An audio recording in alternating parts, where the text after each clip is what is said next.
Jadi termasuk kemarin ancaman-ancaman dari saling ancam ya, tapi ya kalau kita lihat ancaman-ancamannya ancaman kosong semua ya.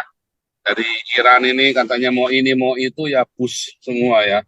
Istilahnya itu nafsu besar tenaga kurang ya itu karena sering-sering operasi penis jadinya repot juga. Nah kita lagi lagi ini ya, lagi amatin juga saya ngamatin dari kemarin media Indonesia ini memang ternyata ada dua ya mereka ya, yang satu membelain Israel, yang satu memberitakan realitinya, yang satu muji-muji Iran gitu ya. Sama seperti waktu zamannya Hamas, yang satu puji-puji Hamas, satunya memberitakan yang terjadi. Cuma yang realiti hari ini ada tadi belum saya tampilkan ya di videonya bahwa uh, Iran itu hangus ya, dan Khamenei tadi salah satu sudah saya tampilkan ya, Khamenei itu sembunyi dari bunker ke bunker ya, tapi di media yang lain katanya Netanyahu lari terbirit-birit.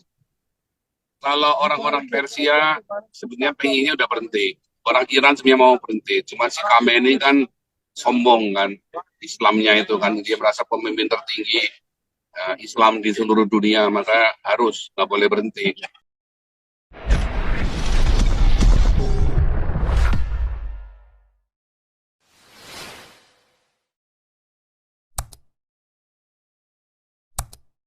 Luar biasa detail lengkap ya, jadi termasuk kemarin ancaman-ancaman dari saling ancam ya, tapi ya kalau kita lihat ancaman-ancamannya ancaman kosong semua ya.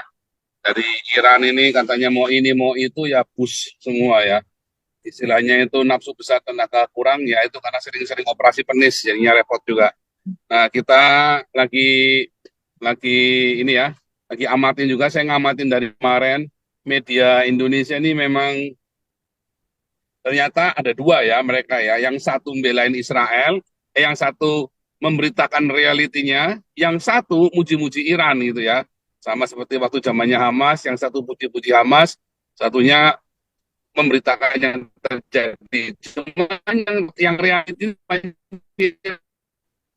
hari ini ada tadi belum saya tampilkan ya di videonya bahwa uh, Iran itu hangus ya, dan Khamenei tadi salah satu sudah saya tampilkan ya, Khamenei itu sembunyi dari bunker ke bunker ya, tapi di media yang lain katanya Netanyahu lari terbirit-birit, padahal yang tadi ada berita di kompas.com itu bahwa Khamenei itu lari bersembunyi dari bunker ke bunker, dan ada beberapa tempat di Iran yang sudah hancur ya, dan juga penampakan situs-situs nuklir yang sudah hancur ya, dan ada puluhan jenderal Iran yang mati dan para saintisnya ya. Ternyata ada juga ya yang tetap objektif menceritakan apa adanya, tapi di media yang sama, merek yang sama, mungkin reporter yang berbeda melaporkan ya bahwa Iran sudah menang.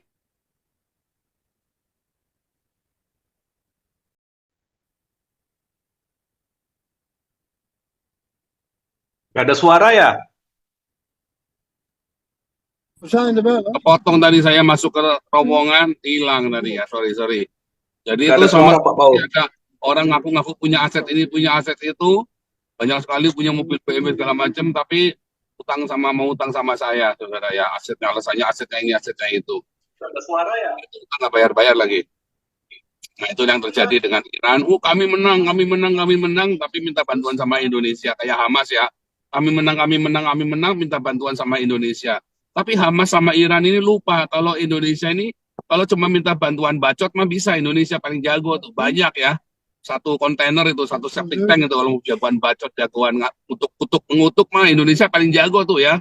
Banyak stoknya. Mau minta bantuan berapa kutukan aja, berapa bacot lah kasih pokoknya. Tapi kalau suruh kirim TNI, suruh kirim senjata, kirim duit, oh nanti dulu, coy. Oke lanjut. Siapa mau lanjut lagi? Pak Teddy, Pak Ompong, silakan semuanya yang sudah jadi co-host. Tolong bantu juga ya. Yang ikut komentar, silakan raise hand. Saya sambil setir mobil dan kita lagi di perjalanan menuju stasiun sentral untuk membagi-bagi makanan untuk 100 orang gelandangan, ya homeless. Siapa lagi mau lanjut? Pak Teddy, sudah siap?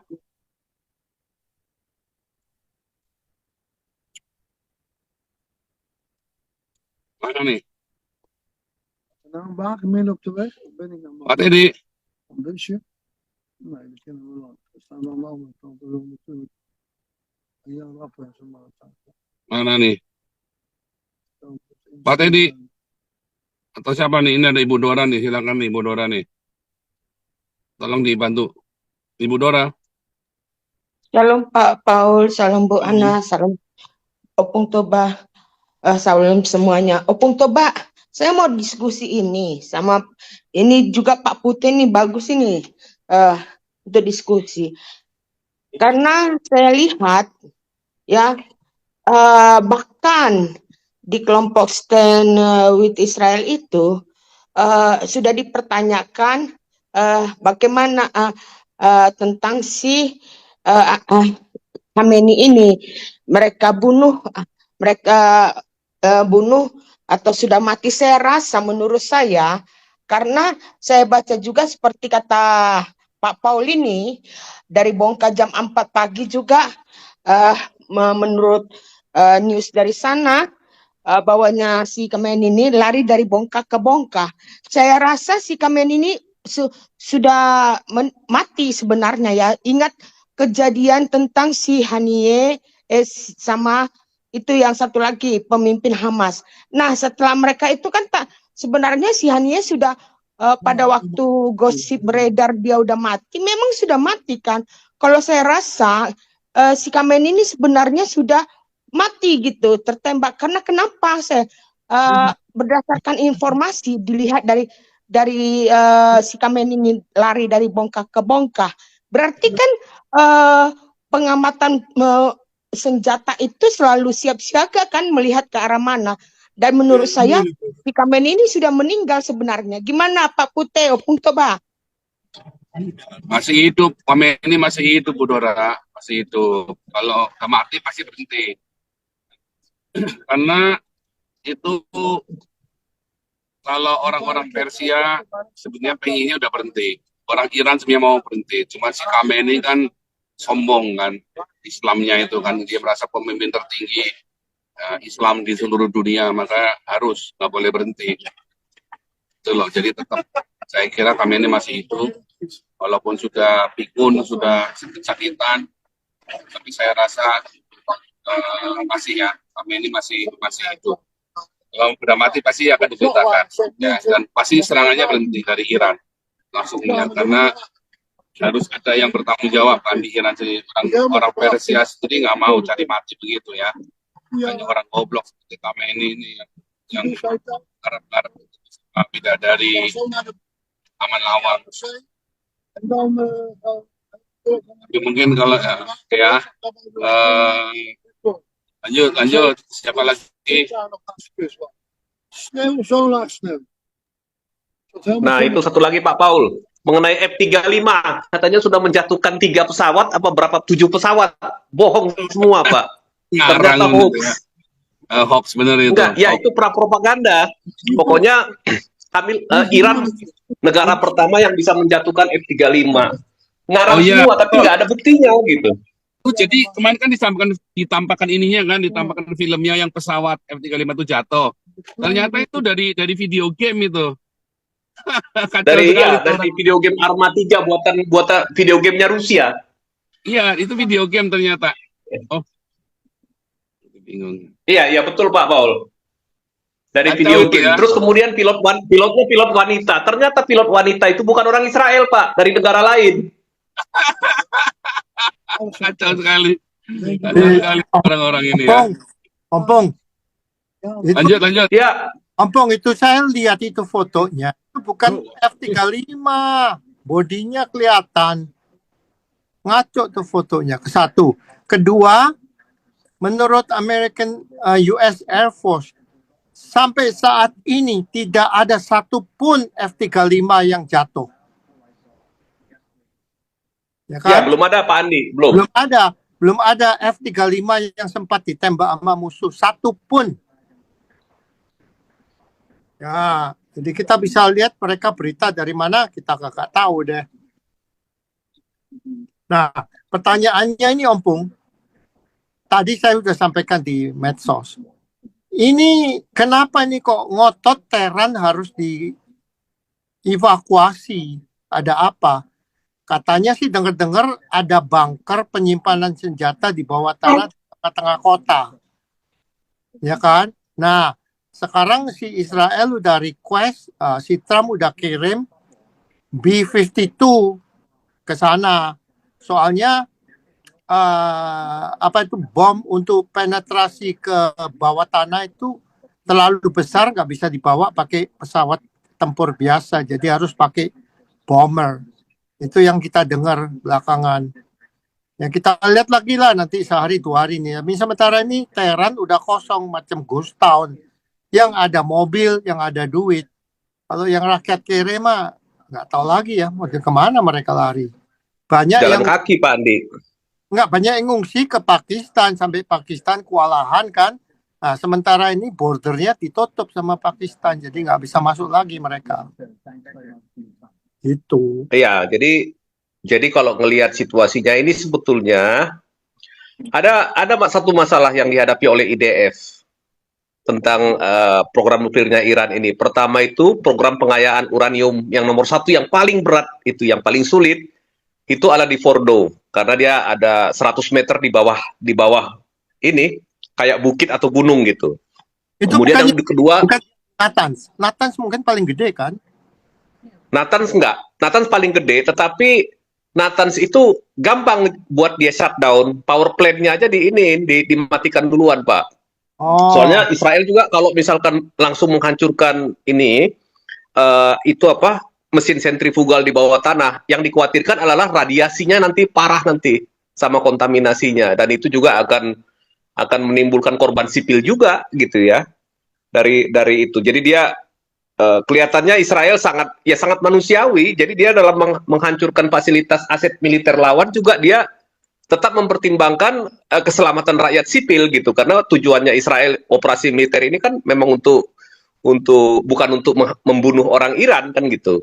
Nah yang kedua di Tabriz juga itu di bawah tanah, memang tidak sedahsyat yang di Fordo ya, jadi ini yang berat. Nah bom untuk kedua tempat ini tidak bisa dibawa dengan F6, F-16 atau F-15 gitu ya, nggak bisa, atau pakai F-35 nggak bisa Pak. Jadi terlalu berat gitu ya, karena minimal dia harus bawa 1 ton 1 kali angkut.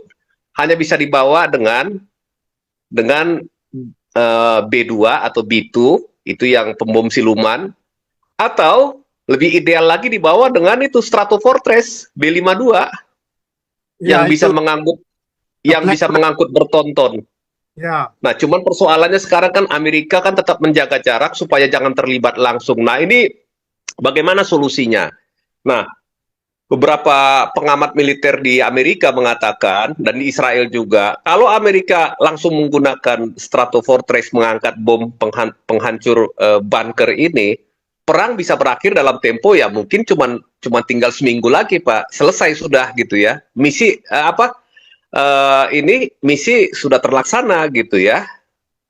Jadi tapi kalau tidak, Israel tetap akan berupaya menghancurnya dalam beberapa minggu ke depan, mungkin dengan pemboman berkali-kali atau dengan berbagai macam variasi taktik lah. Tadi si juru bicara dari IDF-nya nggak ngomong secara terperinci, tetapi dia bilang ya ada berbagai cara lah yang mereka akan tempuh gitu.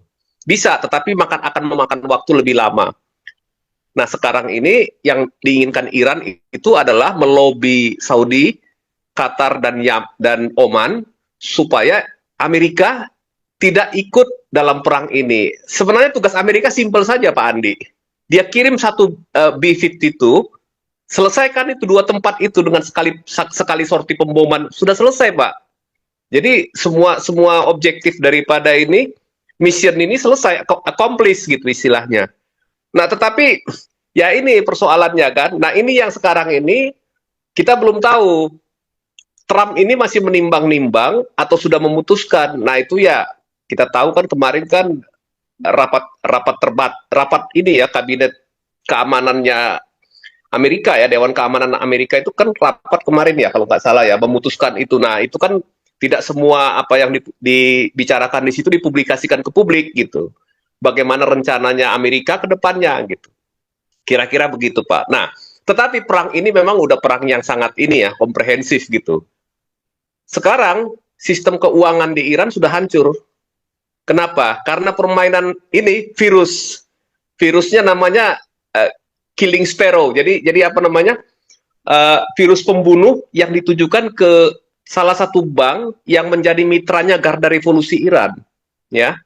Sheva Bank itulah bank yang digunakan oleh Garda Revolusi untuk mengirim uang kepada proksi-proksinya di seluruh Timur Tengah, dan juga mengirim dana ke ini untuk program nuklirnya, untuk beli bahan atau beli segala macam peralatan gitu ya, atau untuk memberikan inilah kepada kelompok-kelompok perlawanan dimanapun yang dia akan gunakan, ataupun misalkan katakanlah dia mau melakukan menyerang siapa gitu, kayak kemarin mau membunuh Trump gitu ya, mungkin ada orang-orang useful idiot di Amerika yang bisa mereka pakai gitu kan, dari sini. Nah ini sudah shutdown, udah banknya dihantam oleh ini, apa namanya itu ya, mungkin Pak Andi lebih tahu lah, kayak semacam virus lah, virus komputer gitu, Sparrow namanya kalau nggak salah, hackernya. Nah itu kira-kira, jadi sekarang ini orang Iran tidak bisa menggunakan sistem perbankannya, terbatas gitu ya. Akhirnya mereka kemarin ambil uang dari ATM, kemudian itulah sebelum pengungsian besar-besaran terjadi keluar Teheran itu. Karena menggunakan ATM sudah nggak mungkin lagi ke depannya.